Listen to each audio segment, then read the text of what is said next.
He ain't missing nothing. He ain't missing nothing, Sister Johnny, man. He ain't missing it. You should take it out from the sheep or from the goats. Now, he mentioned goats now. But the sheep or the goats, a lot of people don't have no sheep. And back then, a lot of people have goats. But you got to get one without blame. Don't bring nothing for the Lord all broken off. You know what I mean? You don't bring the Lord nothing that, just like this, we do that. Don't bring him no, like people say, they offering something for the Lord. Maybe I'll give this. Maybe I'll put this there for the Lord. The Lord wants your best. Because he give you his best. Believe me, he will give you his best. He give everybody his best. He ain't gonna give you no piece of nothing. He ain't gonna give you no piece of blessings. He gonna give you a whole blessing. According to your obedience. Your obedience to him makes a whole difference. That make a whole difference because God, see, you got to be obedient in your heart. In your heart. Don't say nothing that, because he listen. No, I tell you like this. Many times I always go to God, forgive me. Because sometimes you say something and you murmur. God can hear the murmur. And the murmur can cause you to lose out. It's just God. Yeah, because you're murmuring. You know it's right, but Pastor saying, Pastor talking right, but it ain't how he's saying it. But it wasn't right. But you see, the Bible said that it's just, okay, it's right. But it's up to you. Something in your mind say, no. But you go to the word and the word say, yeah, it's hurt then. Oh, Pastor was right, I don't want to know that later, that Pastor was right. I want to know that right then, that he is right. Because God is right. But God was always right. He said, don't you get up there something flooding with the word now. You got to tell me like it is. I thank God for the nugget, because I can see better now.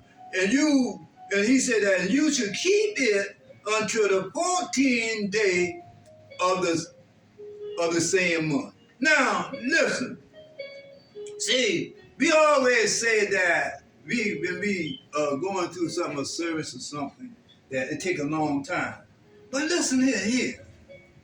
You coming down from the 10th day to the 14th day. 4 whole days, Sister Carl.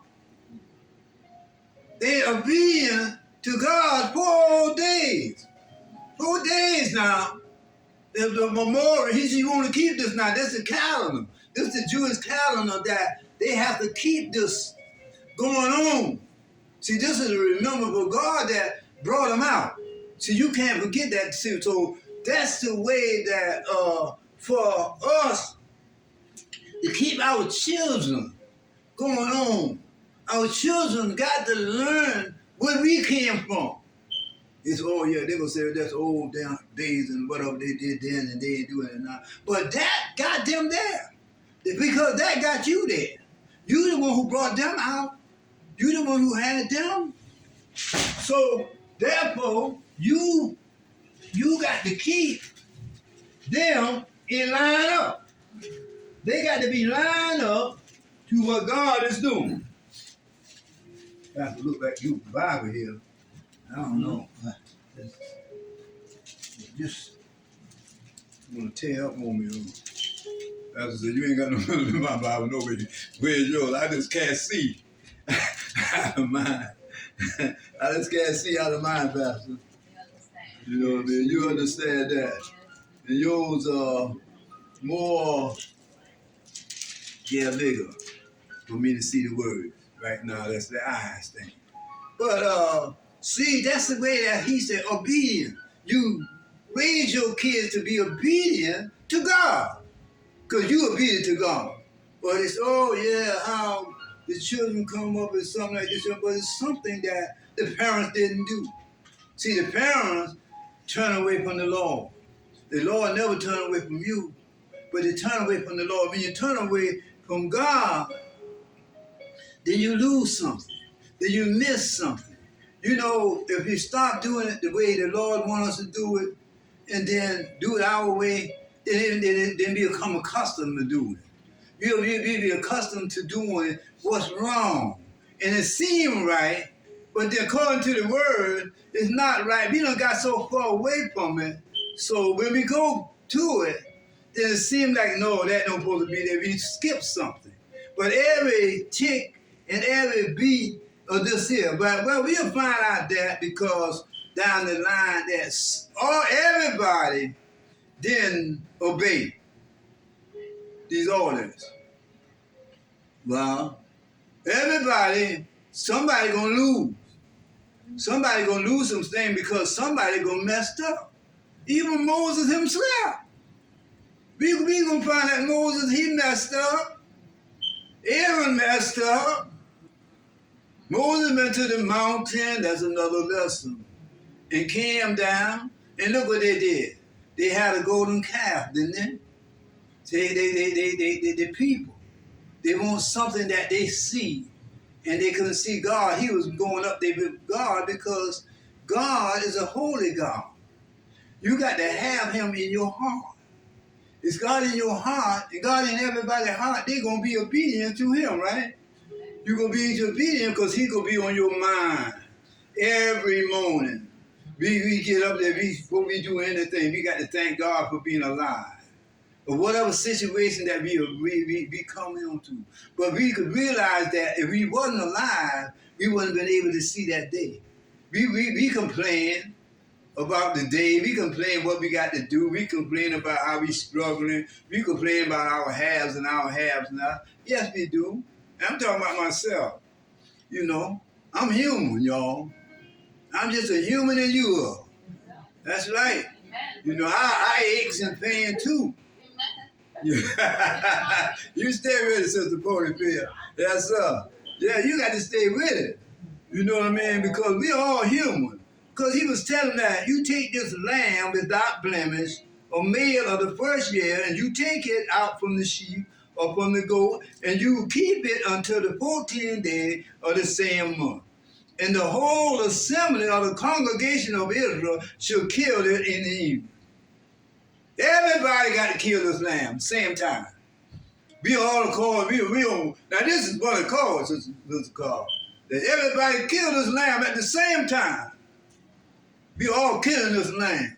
Because we all making this big, because God done told us. He told everybody. Moses told before all the congregation, did he? He said it. And I can imagine now what we need. We got so much stuff now to get in touch with everybody. But back then, Moses had to have a great voice in him. But he talked to all those people, all those congregations, all the 12 tribes, all them people. He had to talk to them. He had to have a great, strong voice for them to hear him. He didn't have no microphone, you know, like we got today. But he had to have something for everybody. Now, sometimes we have two people sitting right in front of us and we using the mic.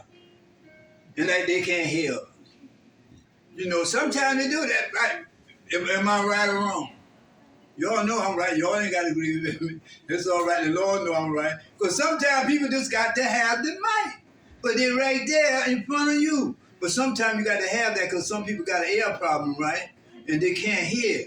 So that's why you have to make sure that they're sitting so far back and they can come closer. You know, but they're sitting so far back.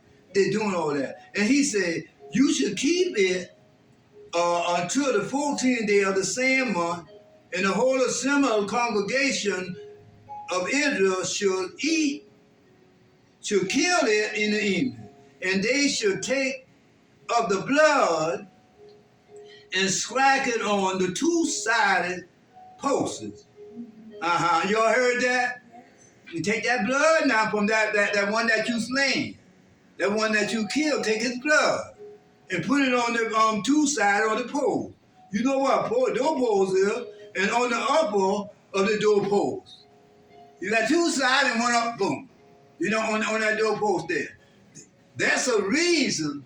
He's telling you these instructions for a reason. When the death angel come by, it will pass over you. That's why they call it the pass over you. Because everything else gonna die. Yes, sir. Everything else gonna die. It shall on the upper doorpost of the house, wherein they shall eat it. Verse 8 say, and then and they shall eat the flesh in that night. In that night. He said that in that night you got to eat that flesh. You got to eat it. You don't get in, but you if you got a household of 2 or 3, you need more people. You go to your neighbor and they probably got 8 people over there. And the lamb side that y'all got to eat that. Y'all got to eat that. Y'all got to eat all of it. And they should eat the flesh in that night, roast with fire. You can't boil this thing. You got to roast it. Roast it with fire. Roast it with fire and unleavened bread. With bitter herbs they should eat it. Verse 9 says, eat not of it raw. So that tells us that this got to be cooked through in it. You know, you got to cook this through. Yes, sir. You got to cook. So it's a structure that we use. You know that people got different recipes, and you got to go put everything on the recipe. Some of the things that you don't have, then you got to go out and buy that stuff for to get that cake, for that cake to taste just as good as it's supposed to taste. And he said that not soaking with water. You know how some stuff be sobbing with too much water. You put too much water in it. And then he said, no, you got to roast us. We already said that he wants this to be roast. We want this to be roast. And he said that, but roast with fire, and his head with his leg. The head on it, and the legs on it. That's instruction. And with the prudence thereof, everything. And you shall let nothing of it remain until the morning. And that if that which remaineth of it until the morning, you shall burn with fire. What you can't eat, you got to burn it up. You got to burn it up. You got to burn it up. See, when God, that's that fire, when God bring you out of something, the fire burns. It's up. You burn it up. So when God bring you out, he don't want you to go back. You know, when he brought you out of something, that he don't want you to go back to it. Because God brought you out of it. And he bring you out of it. Whatever it is, he brings you out of it. So when all that other stuff, burn it up. So you ain't got to go back and say, I'm going to finish eating later on. So you got to eat up all of it then. Don't leave nothing. Burn it up. If you leave anything, burn it up. Because, you know, later on, you can find out that they ain't got no time. They ain't got no time. They got to get ready now. You know, you got to, and you should let nothing of it remain until the morning. And that which remaineth of it until the morning, you should burn with fire. And you should eat it with your loins girded, your shoes on your feet, and your staff in your hand. You prepared, you ready now, and you should eat it in haste. You know how they say make haste? It's in a hurry. You got to eat. You ain't got no time for nothing else now. You know, at midnight, they cry out there. Gonna happen.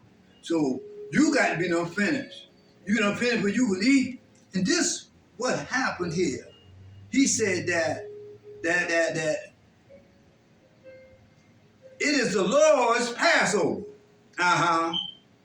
For I will pass through the land of Egypt this night, and will spite all the firstborn in the land of Egypt, both man and beast. And against all the gods of Egypt, I will execute judgment. That's God's judgment. He judged. You know, he judged now. God is judgment. He put judgment because I am the Lord. Verse 13 says, and the blood shall be to you for a token upon the house where you are. And when I see the blood, I will pass over you, and the plague shall not be upon you to destroy you. And when I smite the land of Egypt, and this day shall be unto you for a memorial, and you shall keep it a feast to the Lord throughout your generation. You shall keep it